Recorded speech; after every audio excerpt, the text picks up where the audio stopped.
Assalamualaikum warahmatullahi wabarakatuh. Halo semuanya, perkenalkan nama aku Yafi Juwataleta dari nomor absen 14 dari kelas 83. Ini saya akan mempresentasikan IPA bab 1 yang berjudul pengenalan sel. A. Sel dan mikroskop. Apa itu sel? Sel adalah unit atau bagian terkecil yang menyusun tubuh makhluk hidup.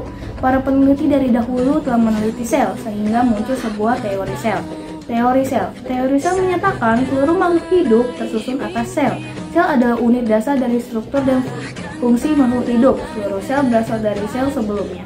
Teori sel ini berlaku untuk seluruh makhluk hidup ya, baik yang kecil maupun besar. Teori tersebut mendorong para ilmuwan untuk mempelajari tentang makhluk hidup beserta ciri-cirinya.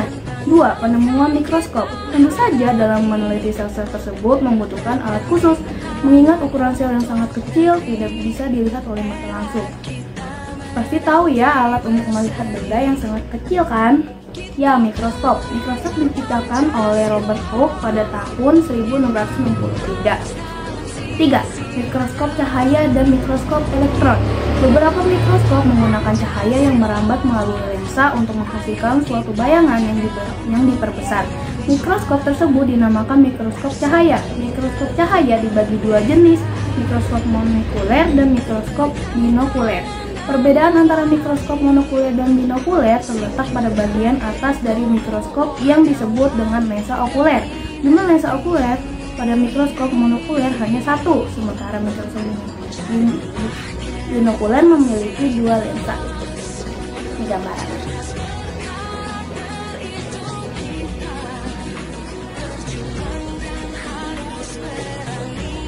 Semua benda yang disimpan di bawah mikroskop itu disebut dengan spesimen.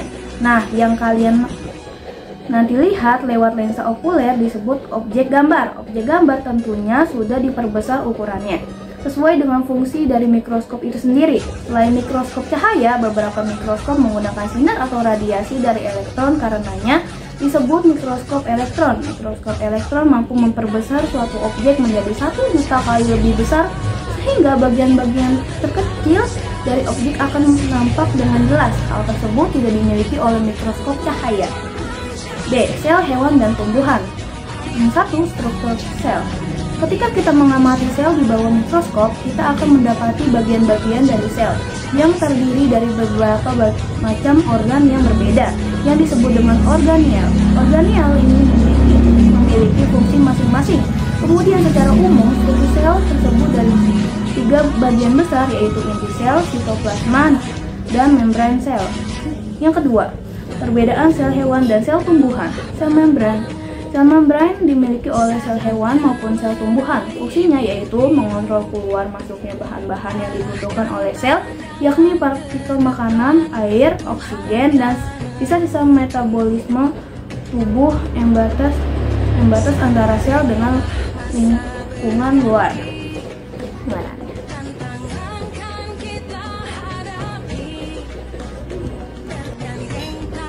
B. Dinding sel.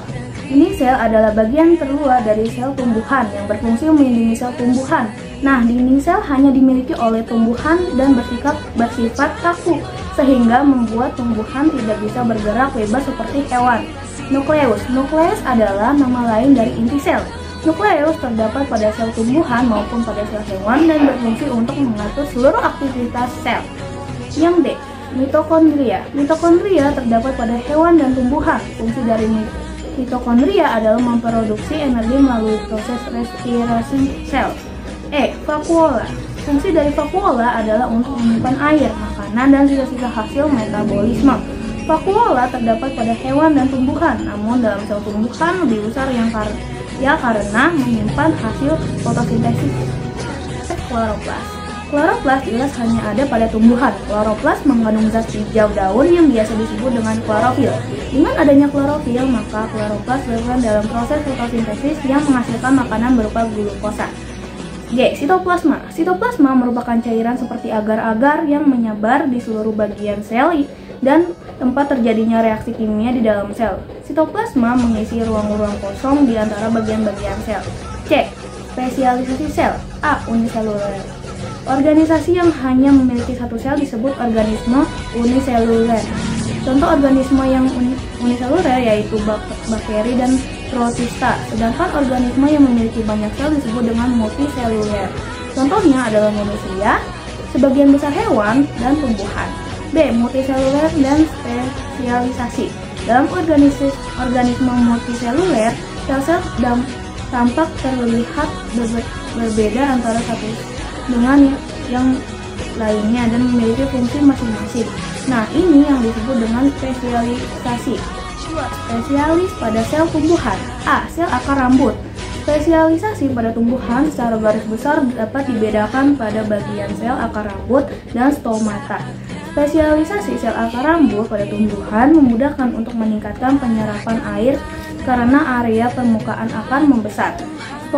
Stomata berfungsi untuk mengambil gas karbon dioksida dan melepaskan oksigen. B. Stomata. Stomata berfungsi untuk mengambil gas karbon dioksida dan melepaskan oksigen. Di sana terdapat sel penjaga yang berada di sekitar stomata, berfungsi untuk membuka dan menutup stomata sehingga mengurangi banyaknya air yang keluar melalui stomata. Ini dia gambarnya.